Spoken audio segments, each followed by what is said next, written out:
他在堅固城裏向我施展奇妙的慈愛。至於我曾急速地說，我從你眼前被隔絕。然而我呼求你的時候，你亦聽我懇求的聲音。其實當我主題話要分享詩篇人生嘅時候咧，其實我人生唔算長，所以我諗我要即係回望其實唔係好多。咁但係當我去簡單回望下啦，發覺生命當中都係因為嘅，即係我嘅生命好平順啦，其實冇咩大起起跌跌。咁所以講神係應當稱頌我上成我時生命裏面一啲好多經常嘅發出嘅讚美啊。咁但係咧，正如第二節所講啦。至於我曾急速地說，我從你眼前被隔絕。如果當我哋去睇詩篇31篇好特別嘅，佢好多峰迴路轉嘅，有3次嘅起起跌跌。喺個起完之後跌落去嘅時候又跌得好深。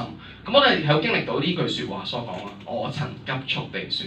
發現當生命裏邊好多時候，當我面對一啲嘢咧，或者大風浪嘅時候咧，可能我嘅表面同我裏面差好遠，即係可能我表面都係一個好平淡啊，可以好有信心啊，應該冇乜大問題嘅。但係其實我心裏面其實經常同神咧，好似泥漿摔角咁樣嘅，就係咁樣，點會咁樣㗎？唔係咁樣嘅喎，就係只我表面冇乜嘢嘅啫。咁就係一個喺我裏面祈禱嘅，我經常都係同佢摔跤緊嘅感覺。喺裏面嘅時候，成日都會同神講，好似呢句詩人所講啊，我曾急速地説，我從你眼前被隔絕。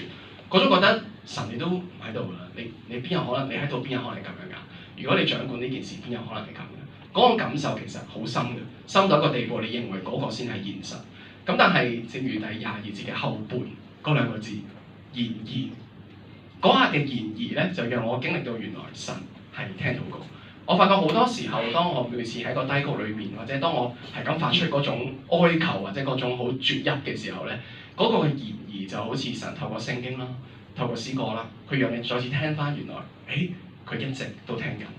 呢個然而就將我從嗰個好不斷嘅控訴裏面翻上嚟。所以我諗我往後嘅人生裏面同樣嘅，我相信都可能會好多次都仍然係會急速地説，但有好多次都會再次經歷神呢個嘅然而嘅出現。想盼望呢個嘅詩篇啦，都係一個嘅成為大家激勵啦，都唔知係咪都係你嘅一個人生嘅一個寫照啦，好唔好？多謝大家。